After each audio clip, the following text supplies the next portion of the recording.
Hello, నేను మిస్ఎస్ రావు. America అధ్యక్షుడు Trump చెప్పింది ఏంటంటే లాహోర్ ఒప్పందం, సిమ్లా ఒప్పందం, వీటి గురించి ద్వైపాక్షికంగా ఒప్పందాలు ఉన్నాయి కాబట్టి వీటి గురించి మాట్లాడుకొని భారతదేశం అలాగే పాకిస్తాన్ ఒక అంగీకారానికి రండి అని చెప్పి సీజ్ ఫైర్ ప్రకటించిన తర్వాత, సీజ్ ఫైర్ ప్రకటించక ముందు 2 సార్లు ఆయన చెప్పినటువంటి మాట.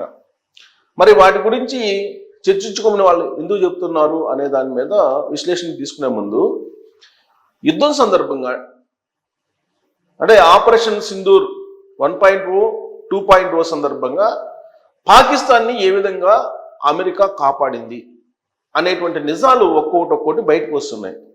వాటిల్లో ఒక భయంకరమైనటువంటి నిజం తాజాగా సోషల్ మీడియాలో వైరల్ అవుతుంది.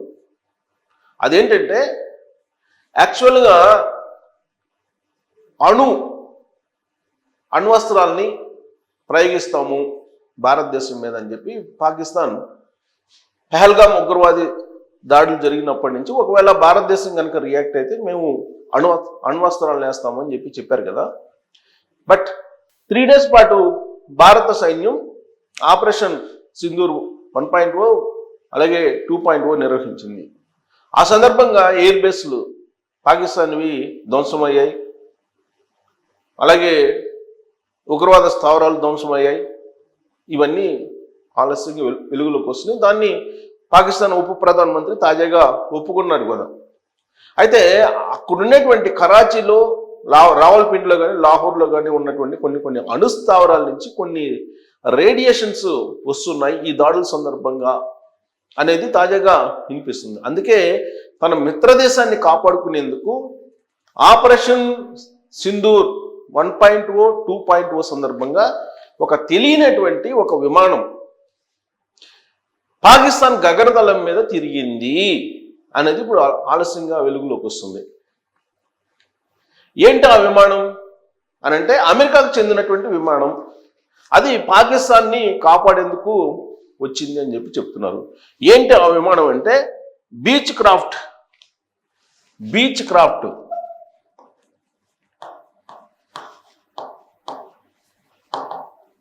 B350 అనేటువంటి విమానం ఈ పాకిస్తాన్ గగనతలం మీద ఆపరేషన్ సింధూర్ సమయంలో అక్కడ తిరిగింది అనేటువంటిది చెప్తూ ఉన్నారు.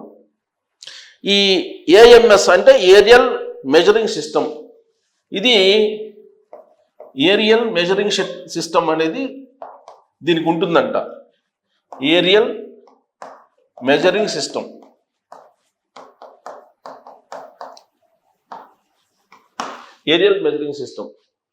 ఇది మొత్తం ఏరియల్ మెజరింగ్ సిస్టమ్ని చేసి అణ్వస్త్రాలు ఎక్కడైతే అణుస్థావరాలు ఉన్నాయో పాకిస్తాన్లో, ఈ అణుస్థావరాలు డ్యామేజ్ అయినప్పుడు వాటి నుంచి వచ్చేటువంటి రేడియేషన్ని ఈ బీచ్ క్రాఫ్ట్ B350 అనేటువంటి విమానం అదుపులో ఉంచుతుంది, నియంత్రిస్తుంది అనేది చెప్తూ ఉన్నారు.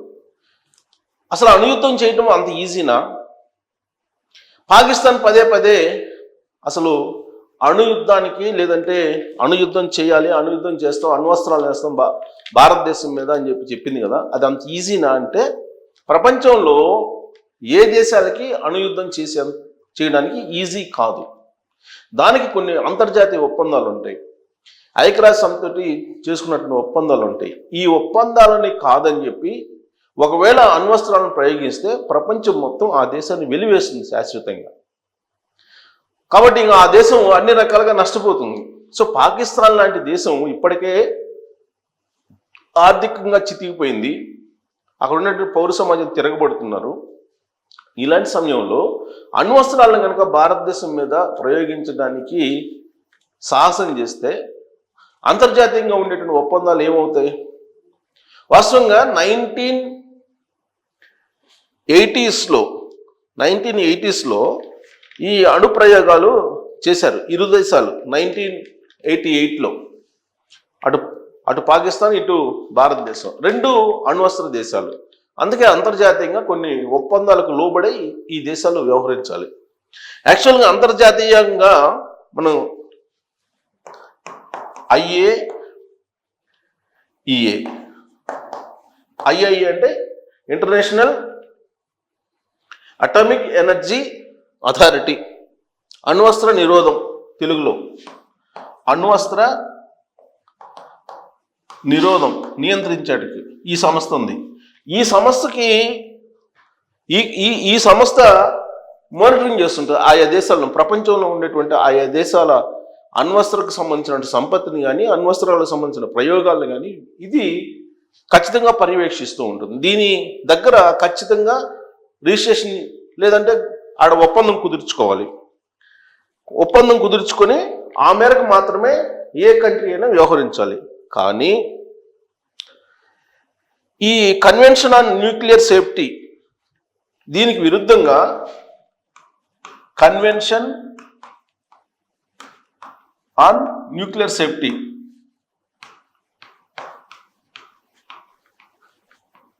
దీనికి విరుద్ధంగా కన్వెన్షన్ ఆన్ న్యూక్లియర్ సేఫ్టీకి విరుద్ధంగా ఏది చేయడానికి లేదు.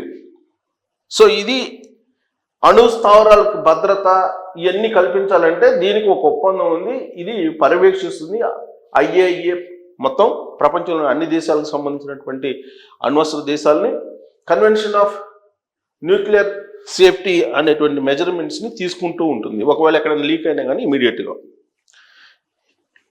భారతదేశం కానీ లేదా పాకిస్తాన్ కానీ ఎన్టీపీ అంటే ఎన్పిటి అంటే అణు ఆయుధ నిరోధక ఒప్పందం. అణు ఆయుధాల నిరోధక ఒప్పందం. దీని ప్రకారం ఏంటంటే ఈ ఒప్పందం చేసుకుంటే కనుక ఖచ్చితంగా దీని పరిధిలోకి వస్తుంది, ఐఏఈఏ పరిధిలోకి వస్తుంది. దీన్ని అనుమతి తీసుకునే చేయాలి. ఈ ఎన్పిటి ఏంటంటే అణు ఆయుధాల నిరోధక ఒప్పందం మీద సంతకాలు చేయలే భారతదేశం అలాగే పాకిస్తాన్.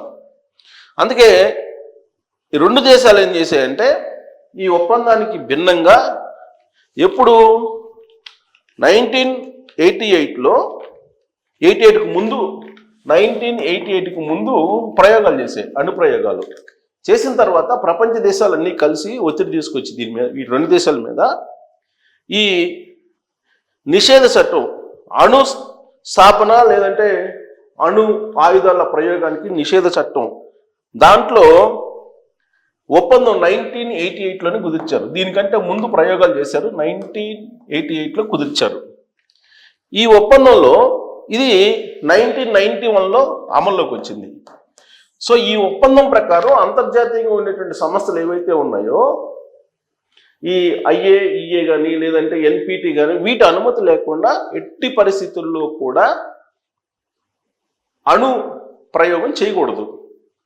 ఒకవేళ ఇప్పుడు ఆపరేషన్ సింధూర్లో భాగంగా కొన్ని డ్యామేజ్ అయ్యాయి అణుస్థావరాలు పాకిస్తాన్లో అని చెప్పి అమెరికా గ్రహించింది. అందుకే ఈ బీచ్ క్రాఫ్ట్ B-50 అనేటువంటి ఒక ప్రత్యేకమైనటువంటి విమానం అక్కడికి వెళ్ళింది అనేది తాజాగా చూస్తుంది. అదేంటి, ఈ మిజైల్స్ వెళ్ళి అక్కడ దాడి చేసినప్పుడు, అణుస్థావరాల మీద దాడి చేసినప్పుడు లీక్ అయ్యేటువంటి రేడియేషన్ని అవి లేకుండా చేసేదానికి అమెరికా విమానం ఒకటి వచ్చింది అంటున్నారు. అమెరికా విమానం అంటే నేను కన్వెన్షన్ ఆఫ్ న్యూక్లియర్ సేఫ్టీ, దీని కింద కన్వెన్షన్ ఆఫ్ న్యూక్లియర్ సేఫ్టీ కింద బహుశా ఈ ఐఏఈఏ అనేది పంపించి ఉండొచ్చు ఆ విమానాన్ని. సో ఆ విమానం అక్కడ ఉండేటువంటి రేడియేషన్ని అదుపులో పెట్టింది అని చెప్పి చెప్తున్నారు. సో ఇది ఎలా ఉంటుందంటే ప్రతి సంవత్సరం కూడా జనవరి 1వ తారీఖున ఈ ఒప్పందానికి సంబంధించి అణ్వస్త్ర నిరోధక ఒప్పందం ఏదైతే ఉందో ఈ ఒప్పందానికి సంబంధించి పాకిస్తాన్ అలాగే భారతదేశం పరస్పరం పత్రాలని షేర్ చేసుకుంటుంది, ఒప్పందాన్ని కట్టుబడి ఉంటాము అని. సో కాబట్టి ఏదో బటన్ నొక్కేస్తే అణ్వస్త్రం పోయి భారతదేశం భయం పడుతుంది అని చెప్పేసి మొన్నటి వరకు చాలామంది చాలా ఛానల్స్లో చేశారు. అంత ఈజీ కాదు, దానికి చాలా ప్రాసెస్ ఉంది. అంతర్జాతీయ సమావేశం ఐక్యరాజ్య సమితిలో ఒప్పుకోవాలి, తర్వాత ఐఏఈఏ ఒప్పుకోవాలి, తర్వాత ఎన్పిటి ఒప్పుకోవాలి, ఇవన్నీ చాలా ఉన్నాయి. ఈ కన్వెన్షన్ ఆఫ్ న్యూక్లియర్ సేఫ్టీ దానికి కొన్ని ఒప్పందాలు ఉంటాయి. ఇవన్నిటిని తప్పుకొని అప్పుడు నువ్వు అణ్వస్త్రాలు వేయాలి. కానీ అవేమీ ఒప్పుకోకుండా నువ్వు అణ్వస్త్రాలు వేయటానికి లేదు, వేస్తే ఆ దేశం ఇక ఏకాగ్రంగా మారిపోతుంది ప్రపంచంలో శాశ్వతంగా. కాబట్టి ఎవరు అది చేయరు. సో కాబట్టి అణు ఆయుధాల ప్రయోగం అనేది ఒక ఫేక్ న్యూస్ గత కొంతకాలంగా వినిపిస్తున్నటువంటిది. ఇక దీనికి సంబంధించిన ఒప్పందాలు ప్రతి ఏడాది జనవరిలో అటు పాకిస్తాన్ ఇటు భారతదేశం రెండు పరస్పరం పత్రాలని షేర్ చేసుకొని దాన్ని కంటిన్యూ చేస్తూ ఉన్నారు.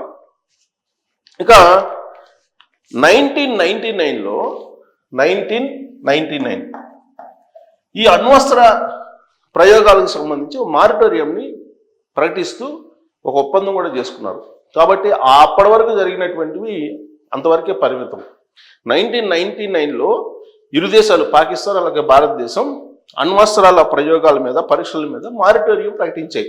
కాబట్టి ఫర్దర్గా అవి ప్రయోగాలు చేయట్లేదు. ఇక దీని మీద ఒకవేళ డౌట్స్ ఉంటే ఇరు దేశాలు హాట్ లైన్లో విదేశాంగ కార్యదర్శుల మధ్య హాట్ లైన్ ఏర్పాటు చేశారు మాట్లాడుకోవడానికి. ఒకవేళ ఏదైనా అనుమానాలు ఉంటాయి, సపోజ్ పాకిస్తాన్ అణ్వస్త్ర ప్రయోగాలు చేస్తుంది ఒప్పందానికి విరుద్ధంగా, ఇమీడియట్గా హాట్ లైన్లో ఇరు దేశాల విదేశాంగ కార్యదర్శులు దీని మీద మాట్లాడుకొని డౌట్స్ అన్నీ కూడా దానికి ఒక ఒప్పందం కుదుర్చుకున్నారు. ఇది అణ్వస్త్రాలకు సంబంధించినటువంటి డేటా. బహుశా రేడియేషన్ లీక్ అయిందేమో భారత మిజైల్స్ దాడి చేస్తే దాన్ని నివారించడానికి ఈ బీచ్ క్రాఫ్ట్ B-350ని అమెరికా ఆ విమానాన్ని పంపించి ఉండొచ్చు. అమెరికా పాకిస్తాన్ గగనతలంలో ఆ 3 రోజుల పాటు ఉంది అని చెప్పి తెలుస్తోంది. ఇక సిమ్లా ఒప్పందం గురించి, సిమ్లా ఒప్పందం ఎప్పుడు జరిగింది? 1972లో జరిగింది. 71 యుద్ధం తర్వాత జరిగినటువంటి ఒప్పందం. దీని ప్రకారం మాట్లాడుకోండి అని చెప్పి ట్రంప్ చెప్తూ ఉన్నారు. సో దానికి ఇప్పుడు భారతదేశం సిద్ధంగా లేదు. భారతదేశం ఓన్లీ ఉగ్రవాదుల్ని అప్పచెప్పడం, పాకిస్తాన్ అలాగే POK ఒకటి, ఈ 2 అంశాల మీద చర్చలు ఉంటే మిగతా వాటికి చర్చలు ఉండవు అని చెప్పి చాలా క్లారిటీగా చెప్పింది. సో ప్రస్తుత పరిస్థితుల్లో ఎంత కవ్వింపు చర్యలకు పాకిస్తాన్ పాల్పడుతున్నప్పటికీ అణ్వస్త్రాల ప్రయోగం అయితే అంత ఈజీ కాదు. అణుబాంబులు వేశారు, అణుబాంబులు వేయబోతున్నారు భారతదేశం మీద, లేదా బోర్డర్లో చేస్తున్నారు, ఇవన్నీ కూడా ఫేక్ న్యూస్. కాబట్టి అణ్వాయుధాలు ప్రయోగించడానికి ఇంత ప్రొసీజర్ ఉంది. సో ఈ ప్రొసీజర్ అంతా దాటుకొని అప్పుడు నీకు పాకిస్తాన్ అణ్వస్త్రాలను వేస్తుందంటే వేసే ప్రసక్తే లేదు. సో భవిష్యత్తులో కూడా అణ్వస్త్ర యుద్ధం అనేది అంత ఈజీ కాదు. ఒకవేళ వస్తే కనుక వరల్డ్ మొత్తం స్మాష్. అందుకే బహుశా ట్రంప్ ఏం చెప్తున్నాడంటే నేనే ఆపాను అంటున్నాడు. బహుశా ఆ విమానాన్ని ఆపి ఆ విమానాన్ని కనుక నేను పంపించకపోతే మీ దేశం మొత్తం పోద్ది, లీక్ అయిపోయింది, అణు ఆయుధాలకు సంబంధించి స్థావరాల నుంచి రేడియేషన్ లీక్ అయింది, కాబట్టి ఆ రేడియేషన్ తగ్గించేందుకు విమానాన్ని పంపించాను, కాబట్టి మీరు వెనక్కి తగ్గండి అని చెప్పి పాకిస్తాన్ చెబితే బహుశా అప్పుడు పాకిస్తాన్ కాలబేరానికి వచ్చి ఈ ఆపరేషన్ సింధూర్ 2.0 తోటి దాన్ని ఆపేసిందని చెప్పేసి అనుకోవచ్చు. మరి అణ్వస్త్ర ప్రయోగం అంత ఈజీగా ఇదంతా విన్న తర్వాత మీకు అనిపిస్తుందా? దీని మీద కామెంట్ చేయొచ్చు. Thank you.